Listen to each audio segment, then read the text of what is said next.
శుక్లాంబరధరం విష్ణుం శశివర్ణం చతుర్భుజం ప్రసన్నవదనం ధ్యాయే సర్వవిఘ్నోపశాంతయే.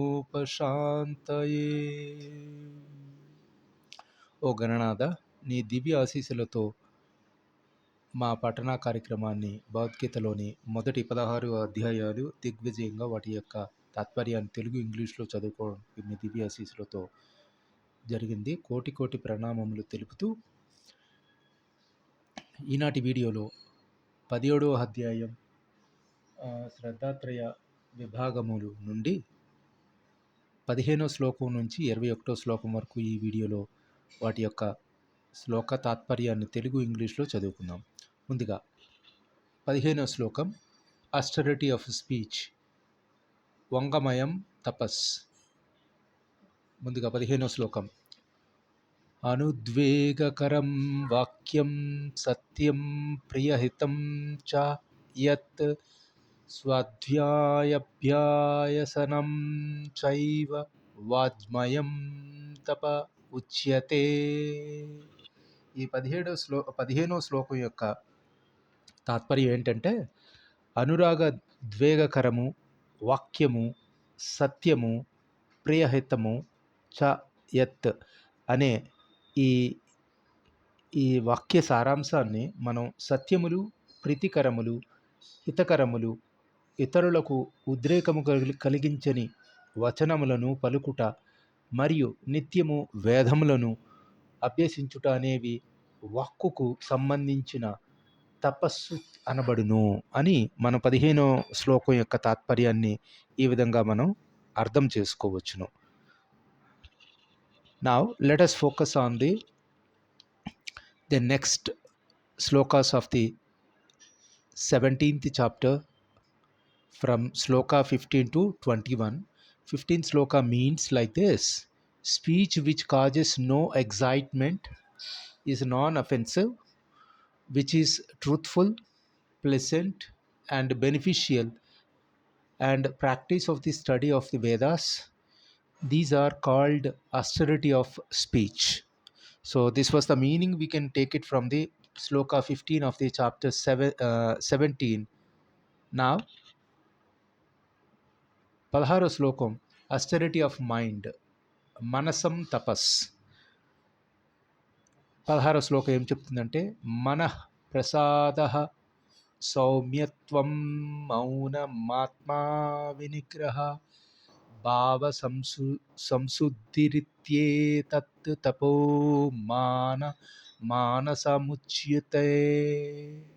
ఈ 16వ శ్లోకం యొక్క తాత్పర్యం ఏంటంటే, మనం సంతృప్తి, సరళత్వం, మౌనం, ఆత్మనిగ్రహం, స్వీయ అస్తిత్వమును శుద్ధిపరచుటకు అనేవి మనస్సుకు సంబంధించిన తపస్సు అనబడును అని మనం ఈ 16వ శ్లోకం యొక్క తాత్పర్యాన్ని 17వ అధ్యాయం భగవద్గీతలోని 17వ అధ్యాయం శ్రద్ధాత్రయ విభాగం నుంచి మనం దాని యొక్క సారాంశాన్ని మనం అర్థం చేసుకోవచ్చును. So 16th Shloka which conveys like this: serenity of mind, gentleness, silence, self control and purity of heart. These are all called austerity of mind. This was the meaning given in the sloka 16 of the chapter 17 from Bhagavad Gita.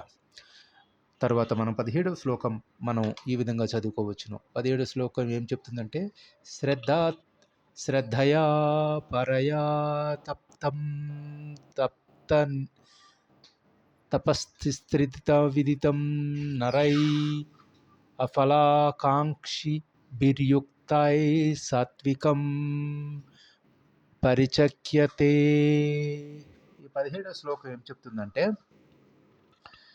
భౌతిక ఫలావాంఛరహితులచే కేవలం భగవంతుని కొరకై ఆధ్యాత్మిక శ్రద్ధతో చేయబడు ఈ త్రివిధ తపస్సులు సాత్విక తపస్సులుగా చెప్పబడును అని మనం 17వ శ్లోకం యొక్క తెలుసుకోవచ్చును. The 17th shloka which conveys the sattvik, threefold tapas of sattvic says like this: This threefold austerity of body, speech, and mind, practiced with the utmost faith by men who expect no reward and are balanced, is called sattvic.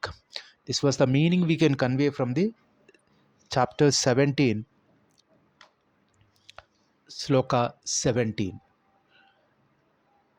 తరువాతి మన 18వ శ్లోకం ఈ విధంగా చదువుకోవచ్చు. రజసిక్ తపస్.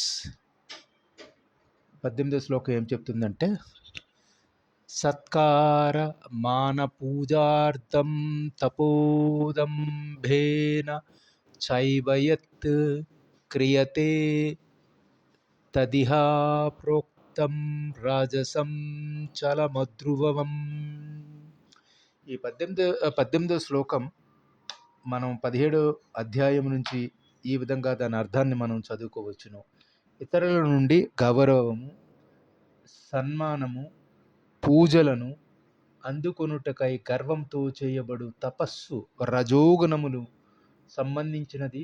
ఇది స్థిరత్వము గాని శాశ్వతము గాని కాజాలదు అని మనకి ఈ 18వ శ్లోకం దాని అర్థాన్ని తెలుపుతుంది. 19వ శ్లోకం, మూఢాగ్రాహేనాత్మనో యత్ పీడయా క్రియతే తపః పరస్యోత్సాధనార్థం వ తత్తామసముద్భావృతం.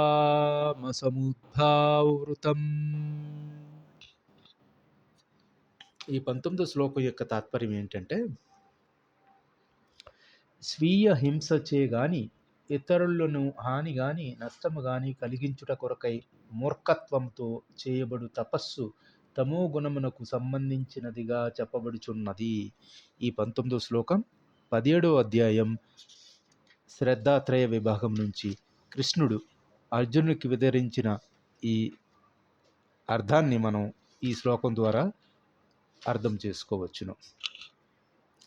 19th sloka, which conveys like this: the austerity which is practiced with a deluded notion, with the self-torture, or for the purpose of the destroying another, is declared to be tamasic. This was the meaning we can grab from 19th sloka of the chapter 17, శ్రద్ధాత్రయ విభాగం.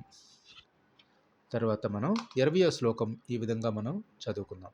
20వ శ్లోకం ఏం చెప్తుందంటే, దాతవ్యమితి యద్ధానాం దీయతేనుపకారిణే దేశే కాలే చ పాత్రే చ తద్ధానం సాత్వికం స్మృతతం.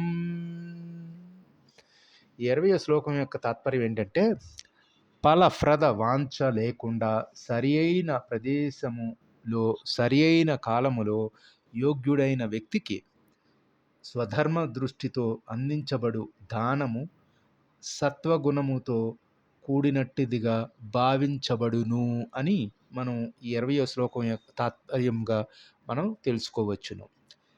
20th sloka, which conveys like this: that gift which is given with the thought, it is my duty to give to one from whom no return to expected, at the right place and time, and to worthy person, is held to be sattvic.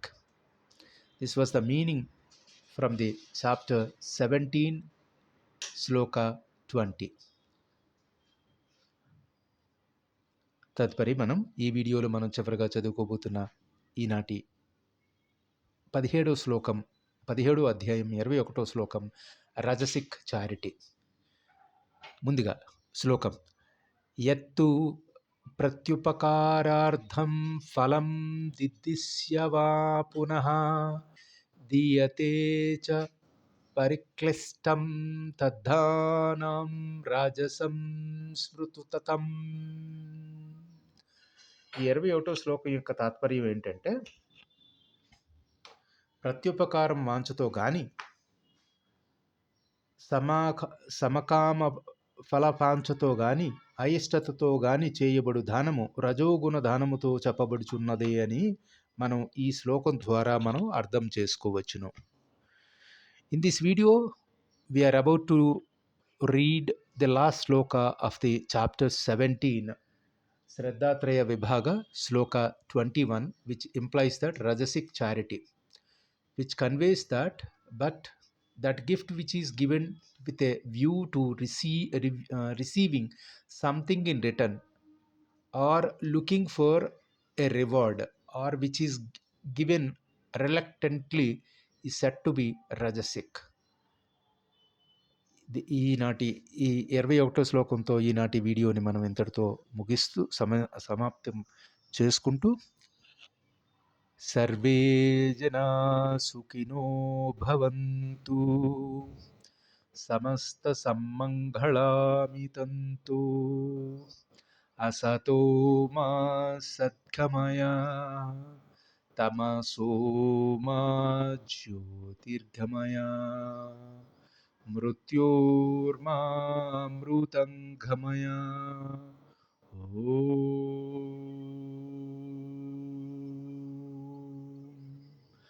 శాంతి శాంతి శాంతి. స్వస్తి.